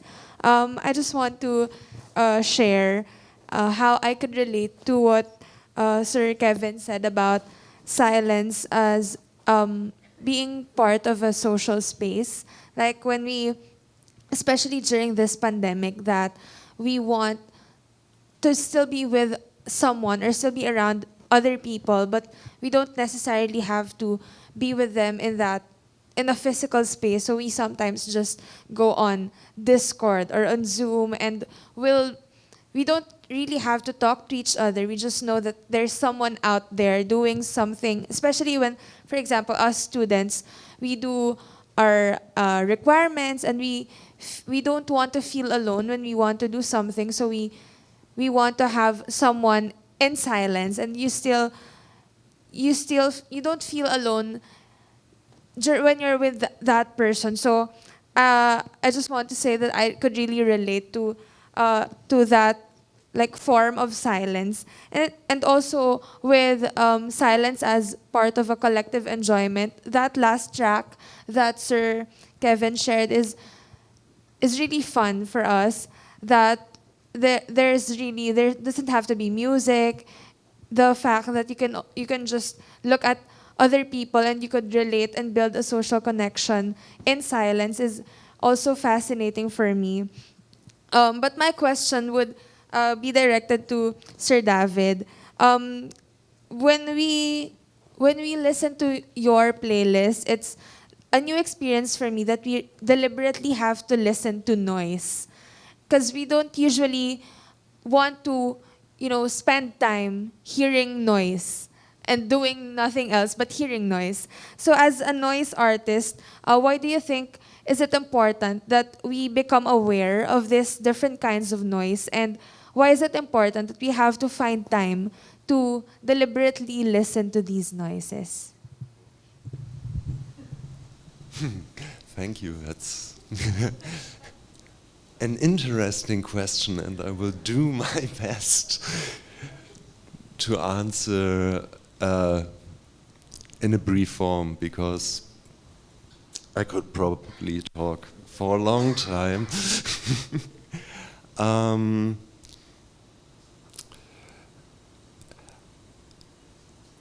One aspect, I think, to deal with noise like on a conscious level is a cathartic one, especially as a noise artist producing the stuff yourself. It's of course, in everyday life, you are constantly bombarded by sounds and noises you do not want to hear. And noise as a quality judgment, of course, that's always what the others do. The others are noisy. Your music is good, but the music of the others is noise, or you have construction work outside of your window, and they wake you up at insane hours and stuff like that, and then getting into this mode of, I don't know, make a field recording of it, distort it, loop it, make something out of it, and by that sort of transcend this being, I don't know, victimized by the noise of the others, and on the same note, producing noise can be very liberating, because there's also this experience of being silenced or being overheard, which affects different groups in totally different ways. What I remembered during Kevin's talk is like another good example of silence is in the 1980s, during the AIDS pandemic, this group ACT UP was founded, the AIDS Coalition to Unleash Power, who did these protests they called die-ins, like laying down on the streets in major US cities to yeah, just to cause awareness for this pandemic that was totally overlooked and overheard by the people in power, and their slogan was silence equals death. So you have to make noise sometimes to overcome unjust situations. Yeah, I hope I somehow got into the vicinity of an answer to your questions. Thank you. Are there more questions over there? Okay. Hello po. Thank you for that wonderful discussion. My name po is Von, also from Broadcast Media Arts and Studies. I don't have a specific question, but I just want to share something also about things that I picked up from the discussion. So one interesting thing I picked up, and also I want to build up on what my friends here have already said, is that I think we really cannot separate noise and silence from the discourse of human pleasure. As early as Sir David's playlist, that was my first encounter with the noises and the silences, and my immediate reaction was to snap out of it, to get out of that experience, because honestly, it's annoying, right? That's the immediate human reaction that we would get. But as the tracks persist, I really feel like I have to deal with it. So in a way, experiencing noise is a struggle for survival. You have to endure that noise, especially when you don't have that choice for silence. And as for Sir Kevin's track, I think it also manifests in a way that in silence, especially in the track where reading in the library was recorded, there's also a struggle for something else or for a distraction. You cannot really exist in a space where nothing happens. Like, it's so silent. I need a pop song, maybe a child that will cry, so that you can snap out of that experience. So for me, when you find yourself in a very noisy, very loud environment, it's annoying, it's painful to experience. So there's somewhat, it is hedonistic in perspective, in a sense that it's not pleasurable to experience. So you have to get out of it. And as for Sir Hasan's experience, there's a deeper meaning for what it means to struggle for pleasure, because especially the last track, it is part of human nature to really express your personal struggles through shouting, through screaming. And what's interesting is also to do that while maybe abiding or obeying a particular rhythm. So yeah, that's pretty much it. It's very interesting to look at our experience in noise and silence in general, in the context of us looking for pleasure and dealing with pain or dealing with struggle. And that's actually a beautiful thing, because it's, as cliche as it sounds, it's human. So yeah, that's pretty much it for me. Thank you so much. Anyone else? Hello, good morning. Thank you so much for sharing all those sounds with us and for sharing very meaningful backstories to all those sounds as well. So building up on what Vaughn said, I think one of the main takeaways I got is that experiencing noise and silence is such a human experience. When I was listening to everything, it made me realize that I'm here, I exist, and that I coexist with all these other beings, all these other sounds. And another thing I realized, I noted it down, is that noise, I think this was kind of touched on earlier, but noise isn't just the absence of silence and vice versa. Silence isn't also just the absence of noise. It's very, both these concepts are very complex, very complicated, and it's nice that we got to tackle it today in ways that we wouldn't really think about on like a daily basis. Like it's nice that we all got to reflect together, ganon. And sorry, konyo. But yes, lastly, I guess on a more personal note, like a personal sharing, there's like a repair happening at home right now, and like it means it's quite noisy, and it's been irritating me for the past few days. But then after today, after like listening to everything, it made me remember a quote. Like I read something recently that said, loneliness is still time spent with the world, because like the concept of loneliness isn't exactly like the best thing. Like we'd rather be happy, but then I kind of relate it to noise. So related to being human, parang, oh my god, I keep saying Filipino terms. But yes. Okay lang yan. So, yes. So, yeah, basically like noise, like experiencing noise or experiencing silence is still time spent with the world. So, yeah, that's my main takeaway. Thank you. Thank you.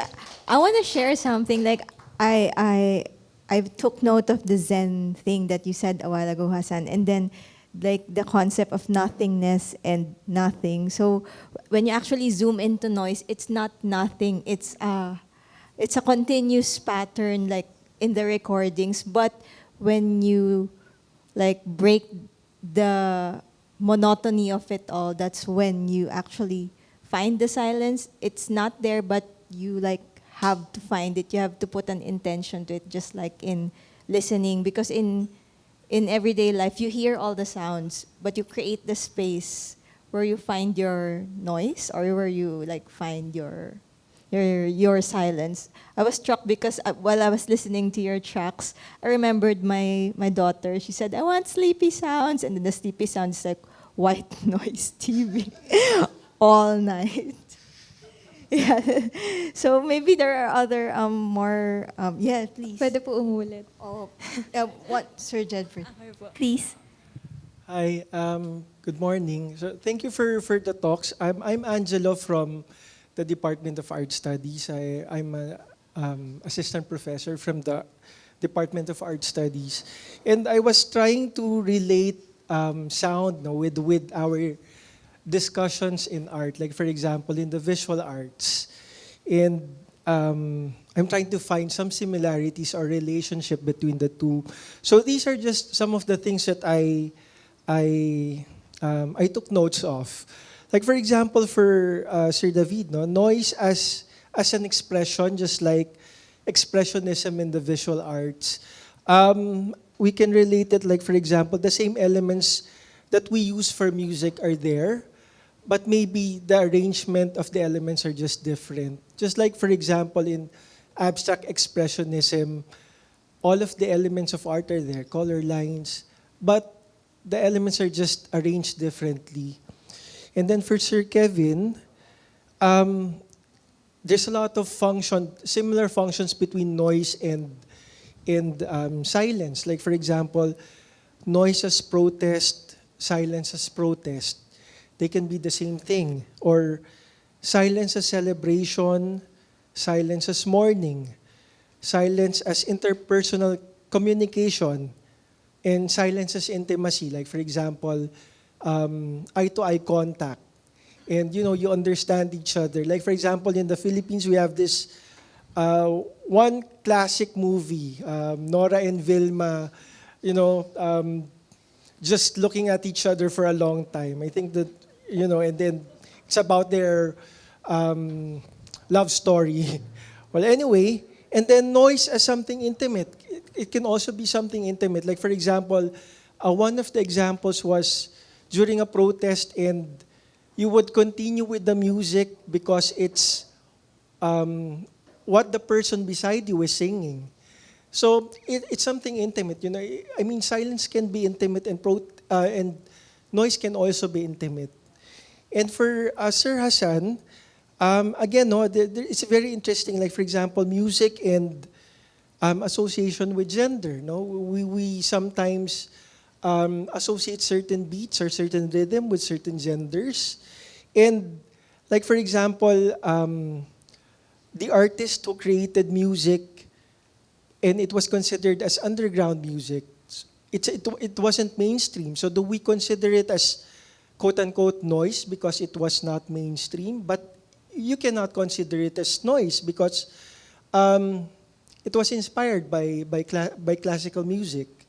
And then for the other one, for the women art, we can consider them artists. Music or sound as protest. You said it was they were singing in the beachfront, and when you listen to the lyrics, it was actually a protest to the owners of the ships. But because of the good beat, the assimilation of the music was, people were more receptive about the message because it didn't sound like a protest. It was something musical. So I think my takeaway is maybe we can also look at sound and, noise and silence independently, not in contrast to one another, just like beauty and ugliness. Maybe they can also function similarly. Or, maybe they can function differently and similarly with each other. So maybe they can be seen independently, not as contrast to one another. So maybe that's my takeaway from the discussion. Thank you. I just wanted to respond to that. It's interesting you use the word beauty and ugliness in the end as the thing is there's these things are very subjective, and so I wonder, this is just my question to all of us, I guess, is is silence absolute and is noise absolute, or can they be relative? So this is kind of one of the things I'm just thinking about, and and I also think about if we as listeners don't exist, will noise exist? Will silence exist? So, but maybe that's again the earlier comment of how listening to noise makes you feel like you're present with other people. So, it's just one of those questions. So looking for analogies between visual arts and kind of noise and silence.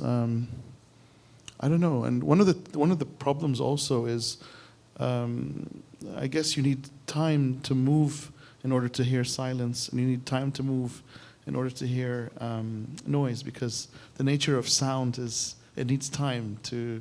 You can't, because in a split second you can't hear anything, but you need this continuous sound. So even in computer coding, when you try to code the idea of noise into music to generate noise, it's like a continuous stream of random numbers, certain random numbers, and it has a bias also. Even computer codes have biases, and so when they tell you this is white noise, when you hear it in one kind of software and another software, there's different algorithms that they use, and so even in algorithms there's a weird bias that maybe we can't hear it clearly, but it's just, they both generate noise, but is it, so this is one of those things that always messes with my mind about noise and silence, just how relative everything is. Yeah. I remember in one of our ensemble classes, our professor always says that you have to be active in the rest. It's not nothing. You have to think that it is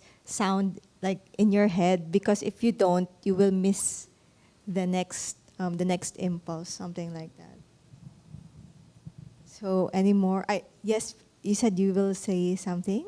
I think from everything that has been said, noise and silence is just a matter of perspective. It's not a binary thing. That's what I understood, because Almira's example a while ago, I also share that experience going into Discord during the height of the pandemic. I didn't have friends because everyone was on lockdown, and we were all desperate for a sense of belongingness. And then we thought that going on call, it's a matter of a virtual library, ganyan. But for her, that was silence. For me, that was noise. And it was noise that I welcomed. Because even the sound of the electric fan, we don't have air cons at home. We only have noisy electric fans. I welcome that because it means that I have someone else with me. And I'm not alone that was me during the height of the pandemic.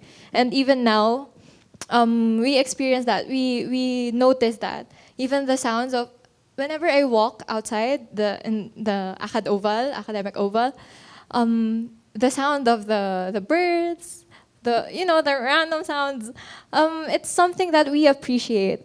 For other people, it may be noise. For other people, it may be silence. But either way, we welcome it and we appreciate it. That's what I took from the conversation. I'll piggyback on that last comment, no.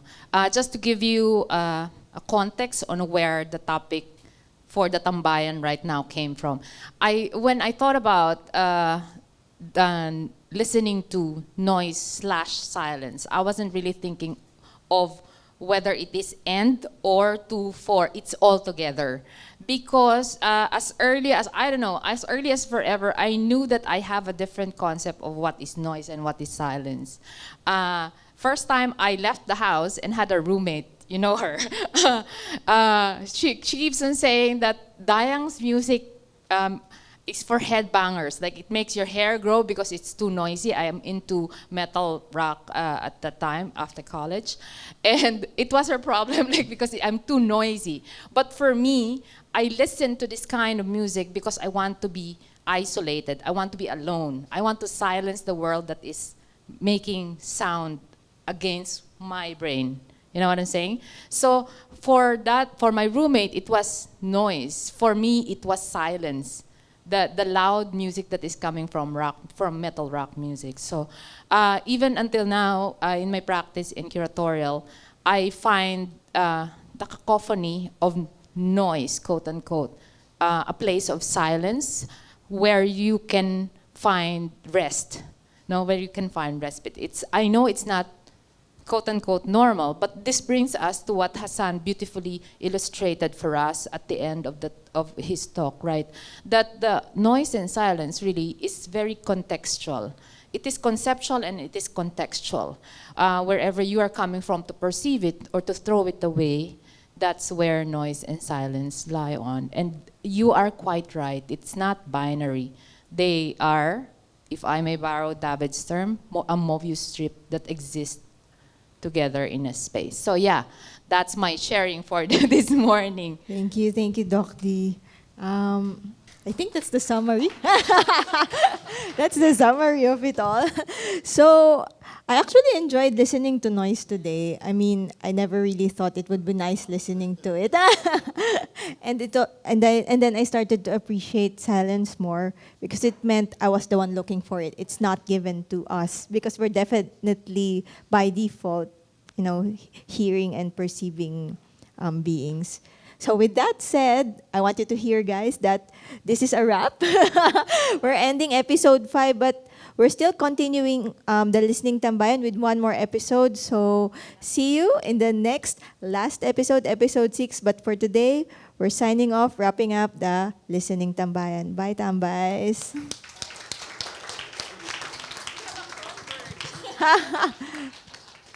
Thank you so much, Kevin.